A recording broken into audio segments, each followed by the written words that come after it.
ఆనవాళ్ళు లేకుండా చేసే ఒక కార్యక్రమానికి ఇప్పుడు దండకారణ్యంలో జరిగేటటువంటి మారణకాండ ఒక సంకేతంగా నిలుస్తుంది.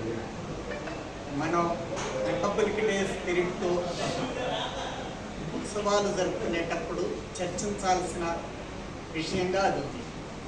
మన భారతదేశంలో కార్మిక వర్గం రైతు కూలీలతో పాటు అతి ప్రధానమైన సమస్యగా ఆదివాసీ సమస్య దేశ ఎజెండా మీదకి ఎక్కింది. ఇవాళ ఆదివాసీ ప్రాంతాల మొత్తాన్ని కూడా కార్పొరేట్లకి అప్పగించేటటువంటి లక్ష్యంతో మోడీ ప్రభుత్వం కొనసాగుతున్న కాలం, అందులో ఒక నిర్ణయాత్మక దాడికి, దాని పేరు కగారు పెట్టినామండి, ఏదైనా పెట్టినామండి, ఒక దాడికి దిగుతున్నటువంటి కాలం ఇది. ఇది మావోయిస్టుల సమస్య కాదు. ఏ చలపతో మరొకళ్ళు త్యాగమూర్తులు, త్యాగజీవులు ప్రాణాలు కోల్పోతున్నది మనందరికీ బాధ కలిగిస్తున్న విషయమైనా అది ఆ విలువైన విప్లవకారులకు సంబంధించిన సమస్య కాదు. అదేవిధంగా ఆదివాసీల సమస్య అనేది కూడా సమగ్రమైనది కాదు, అర్థవంతమైనదే తప్ప సమగ్రమైనది కాదు. ఈ దేశంలో ఆదివాసీలు కూడా 7% మంది జనాభాలో. ఆ 7%లో మైదాన గిరిజనులు పోగా ఒక 4-5% అటవీ గిరిజనులు. ఆ అటవీ గిరిజనుల్లో ఈ మారణకాండ జరిగే ప్రాంతం, విశాలమైన దండకారణ్య ప్రాంతంలో ఉన్న గిరిజనుల సంఖ్య 4 లేదా 3.5%. అంటే కేవలం ఆ ఆదివాసీల సమస్య కూడా కాదు, ఇది మొత్తం దేశ ప్రజల సమస్య, 140 కోట్ల మంది ప్రజల సమస్య. ఇది పర్యావరణానికి కూడా సంబంధించిన సమస్య. దేశంలో 33% అడవి ప్రాంతాలు ఉండాలనేటటువంటి పర్యావరణ సూత్రానికి కూడా వ్యతిరేకమైనది. ఇవాళ అడవులు అడవి ప్రాంత గిరిజనులకు సంబంధించినవి కాదు, కాశ్మీర్ నుంచి కన్యాకుమారి వరకు దేశ ప్రజలందరికీ సంబంధించిన పర్యావరణ పరిరక్షణ, ప్రకృతి సమతుల్యతకి సంబంధించినవి కూడా ఈ అడవులు.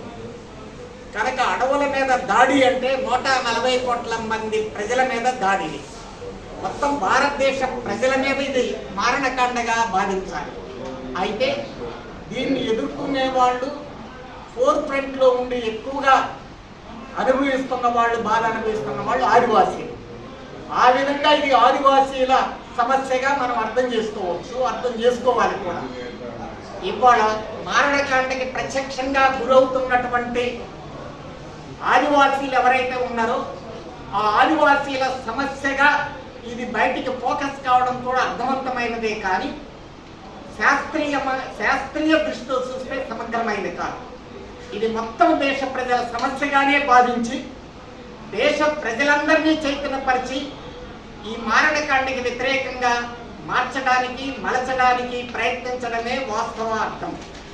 ఇవాళ రిపబ్లిక్ డే గురించి దాని స్ఫూర్తితో ఏదైనా మాట్లాడాలన్నా అదే అర్థంలో మాట్లాడాలి.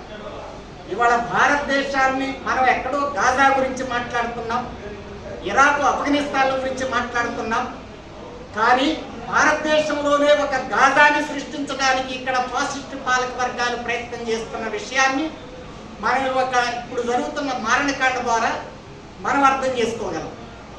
ఇవాళ ఈ మారణకాండ అనేది ఎంత దుర్మార్గమైంది అంటే గతంలో మనం మాట్లాడుకున్న అన్ని దుర్మార్గాల కంటే, ఆ ఫాసిస్టు చర్యల కంటే, ప్రక్రియల కంటే, విధానాల కంటే కూడా ఇది ఒక ఉన్నతమైన స్థాయికి చేరింది.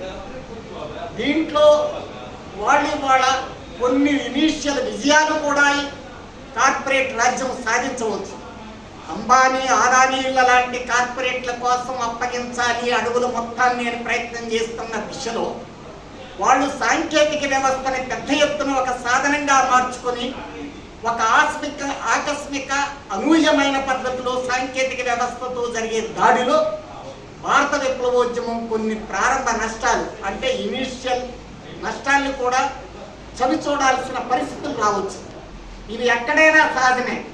విప్లవోద్యమాలు ఎప్పుడూ కూడా సాఫీగా ఒకే దారిలో సమాంతరంగా ప్రయాణం చేయలేవు. జయాపజయాలు రెండూ ఉంటాయి. అయితే ఒక్కొక్కసారి జయం వెంట జయం ఉంటూ ఉంటుంది, ఒక్కోసారి అపజయం వెంట అపజయాలు కూడా ఉంటాయి. ఫైనల్గా జయాపజయాల ముగింపులో అంతిమ విజయం పీడిత ప్రజలకి, వాళ్ళకి ప్రాతినిధ్యం వహిస్తున్న శక్తులకే, విప్లవ శక్తులకే ఉంటుందనేది చరిత్ర తేల్చి చెప్పింది.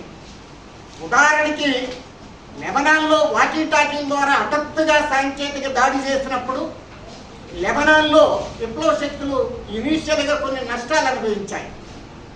అదేవిధంగా ఇరాన్లో కూడా టెహరాన్లో ఉన్నటువంటి ఒక హమాస్ పొలిట్ బ్యూరో సభ్యుడిని కూడా సాంకేతిక వ్యవస్థతో దాడి చేసినప్పుడు అనూహ్యమైన ఓటమిని ప్రతిఘటన శక్తులు ఓడిపోవచ్చు. కానీ గాజాలోని సాధ్యం కాలే. అంతిమంగా గాజా విజయం సాధించింది. 2 అక్షరాల గాజా. విప్లవోద్యమంలో ఎక్కడైనా జయాపజయాలు ఉంటాయి, ఒక్కోసారి అనూహ్యమైన నష్టాలు కూడా ఉంటాయి. సహజ నష్టాలు కంటే అసహజ నష్టాలను కూడా అనుభవించే సందర్భాలు ఉంటాయి. ఇవాళ దండకారణ్యంలో భారత విప్లవోద్యమం కూడా కొంత అసహజ నష్టాలు అనుభవించే మాట నిజమే, కానీ అవి గుణపాఠాలను కూడా ఇస్తాయి. ఆ గుణపాఠాల నుంచి విప్లవోద్యమం తగిన స్ఫూర్తిని పొంది కొత్త పాఠాలు కూడా నేర్చుకుంటుంది. వాటితో తిరిగి ప్రతిఘటన పదునెక్కించుకునే అవకాశాలు కూడా ఉంటాయి. వాటిని సద్వినియోగం చేసుకుంటాయి. అవును, ఒకప్పుడు ఇంత సాంకేతిక వ్యవస్థ లేని సమయంలో ప్రజల్ని కొట్టడం ద్వారా, కూంబింగ్ ఆపరేషన్ చేయడం ద్వారా, హింసించడం ద్వారా విప్లవకారులను పట్టుకోవాలని ప్రయత్నం చేస్తున్న ప్రక్రియ కొనసాగింది. ఆ రోజుల్లో ఆదిలాబాదు, వరంగల్, కరీంనగర్ లాంటి ప్రాంతాల్లో విప్లవకారులకు అన్నాలు ఎవరు పెట్టారని చెప్పి కూంబింగ్ ఆపరేషన్ చేసి ప్రజల్ని ప్రత్యక్షంగా హింసించిన రోజులు ఉన్నాయి. తర్వాత కాలంలో ఒక సాంప్రదాయ స్థితి నుంచి మరొక శాస్త్రీయ సాంకేతిక వ్యవస్థను అభివృద్ధి చేసుకున్న తర్వాత వాళ్ళు ప్రత్యక్షంగా ప్రజలను కూంబింగ్ చేయడానికి బదులు వాళ్ళు సాంకేతిక వ్యవస్థను సహాయం తీసుకొని వాళ్ళ పోలీసు రాజ్య బలగాల్ని, భద్రతా బలగాల్ని అప్డేట్ చేసుకొని వాళ్ళు సాంకేతిక నుంచి విప్లవకారులని, విప్లవ శక్తులను మట్టి పెట్టే వ్యవహారానికి వచ్చారు. ఇవాళ అంతకంటే మించి మరొక స్టేజ్కి వాళ్ళు రావచ్చు. ఇవాళ సజీవమైన ఇన్ఫార్మర్లను కూడా పక్కకి పెట్టి సజీవమైన వాళ్ళ భద్రతా బలగాల్ని కూడా కూంబింగ్ చేసి విప్లవోద్యమాన్ని నిర్మూలించే అవకాశాలు లేక ఓటమి పొంది ఇవాళ నిర్జీవమైన సాంకేతిక వ్యవస్థని అంతకంటే ఎక్కువ అప్డేట్ చేసుకుని దాడికి దిగిన సమయంలో భారత విప్లవోద్యమం మళ్ళీ కొత్త పాఠాలు తీసుకోవడానికి ఇది ఖచ్చితంగా ఉపయోగపడుతుంది. ఇవాటి అపజయాలను విజయాలుగా మార్చుకోవడానికి కూడా ఇది ఉపయోగపడుతుంది. ప్రపంచ చరిత్ర చాటి చెప్పినటువంటి సత్యం ఇది.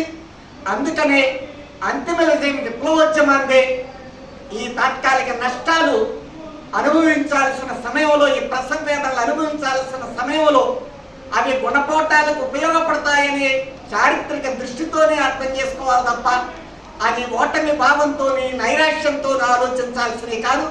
ముఖ్యంగా ముందే చెప్పినట్టుగా దేశంలో 33% అడవులు ఉండి తీరాలన్న ప్రకృతి సమతుల్యత ఏదైతే ఒక సూత్రాలు ఉన్నాయో వాటికి భిన్నమైన, అదేవిధంగా దేశ సంపద, ప్రకృతి సంపద, సహజ సంపద, ఖనిజ సంపద మొత్తాన్ని కూడా కార్పొరేట్లకి లూటీకి అప్పగిస్తున్నటువంటి దుర్మార్గానికి వ్యతిరేకంగా యావత్తు దేశ ప్రజలను కూడా సమీకరించడానికి కూడా ఇది ఒక సాధనంగా మారాల్సిన అవసరం ఉంది.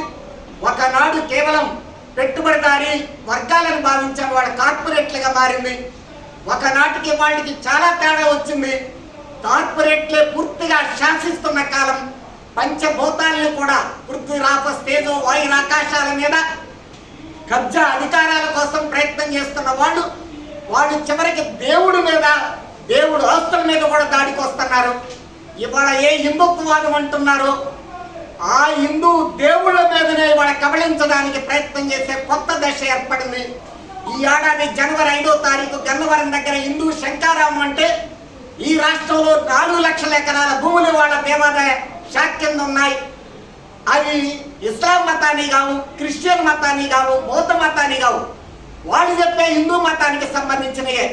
ఇవాళ తిరుపతి వెంకన్న దేవస్థానం యొక్క ఆస్తుల విలువే 2024 జనవరిలో చెప్పిన అధికారిక లెక్కల ప్రకారం 3.5 లక్షల కోట్ల రూపాయలు.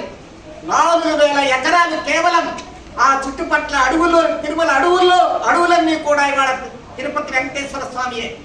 అదేవిధంగా కారంపూడి, గురజాల, ఇంకా అనేక చోట్ల రామతీర్థం, అనేక చోట్ల ఇవాళ వేలాది ఎకరాలు ఇవాళ పేద ప్రజలు, పేద రైతాంగం, కౌలుదారి రైతులుగా దేవస్థాన భూముల్లో, దేవాలయ భూముల్లో ఉన్నారు.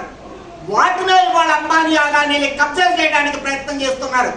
అంటే అడవులు, కొండలు, కోనలు, పంచభూతాలు, పృథ్వీ రాపస్తేజో వాయురాకాశాల వరకే కాదు, ఆఖరికి వాళ్ళు చెప్పే హిందూ దేవుళ్ళని కూడా కబళించడానికి ప్రయత్నం చేస్తున్న కొత్త దశ ఏదైతే కార్పొరేట్ భారత్లో ఏర్పడిందో, ఈ దశలో ఈ దేశ ప్రజల్ని చైతన్యవంతం చేయాల్సిన అవసరం ఉంది. మరో గాజాగా దండకారణ్యాన్ని, అడవుల్ని సృష్టిస్తున్న దీనికి వ్యతిరేకంగా కూడా ప్రయత్నం చేయాలి. రైతులు, కూలీలు ఇవాళ మరొక ముట్టడి ఆనాడు ఢిల్లీ మహాపోరాటం ఎలా అయితే రైతాంగం జరిగి 3 చట్టాలు తిప్పికొట్టామో, ఇవాళ పంజాబ్, హర్యానా, వెస్టర్న్ యూపీలో ప్రారంభమైన పునరుద్యమం కూడా ఇవాళ దేశవ్యాప్తంగా మారబోతున్నది. గిట్టుబాటు ధరల, స్వామినారాయణ కమిషన్ వాటి ప్రకారంగా ఏదైతే జరగబోతుందో ఆ రైతాంగ ఉద్యమం కూడా ఒక పోరాటం జరగాల్సిన అవసరం ఇవాళ భారతదేశంలో ఉంది. కనుక ఇవాళ ఏ నష్టాలు దండకారణ్యంలో వచ్చినాయో అవి చాలా తాత్కాలికమైనవి చూడాలి. తక్షణ దృష్టితో చూస్తే అవి చాలా హెవీ లాసెస్. ఆ ట్రైబల్స్ చాలా పెద్ద నష్టాలు అనుభవిస్తున్నారు వాళ్ళ ప్రాతినిధ్య శక్తులు కోల్పోవడం ద్వారా.